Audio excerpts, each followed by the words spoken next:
Bonjour à tous, il est midi pile, bienvenue sur France 3 Côte d'Azur. Voici les titres de ce mardi.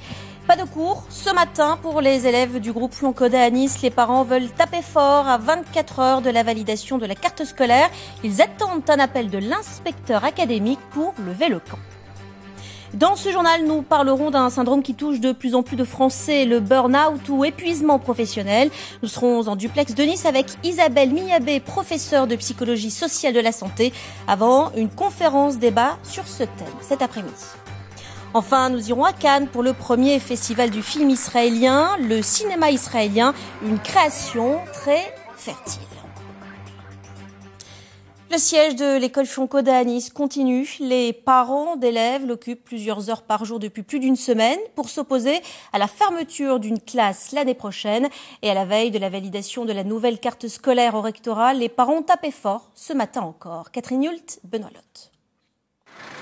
Ils ont installé des panneaux partout, à l'extérieur du groupe scolaire et dans la cour de récréation. Et ils ont décidé d'occuper l'établissement et d'empêcher les cours. Les parents d'élèves de l'école Lyon-Coda ont fait leur compte, 487 élèves inscrits pour la rentrée prochaine.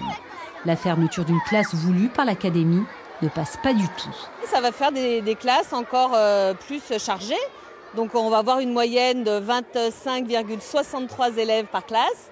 Donc ce qui fait des classes à 26, 27, voire 28, suivant la répartition des élèves dans les classes. Et pour nous, c'est inadmissible. Ce n'est pas des bonnes conditions d'apprentissage pour les enfants. Du coup, les enfants s'occupent dans la cour d'école sous la surveillance des enseignants et des parents d'élèves. Situé dans le quartier Nice-Nord, le groupe scolaire a pour l'instant 20 classes, dont une pour les élèves en situation de handicap et 2 pour les non-francophones.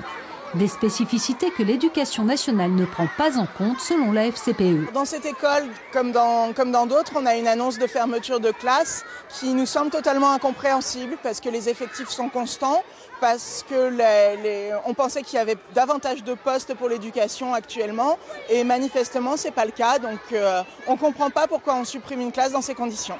C'est donc un bras de fer que les parents ont décidé d'engager avec l'inspection académique. Le temps est compté. La fermeture de classe devrait être validée demain à l'issue du comité départemental de l'éducation nationale. Et pour l'heure, l'inspection académique n'a pas souhaité répondre à nos questions.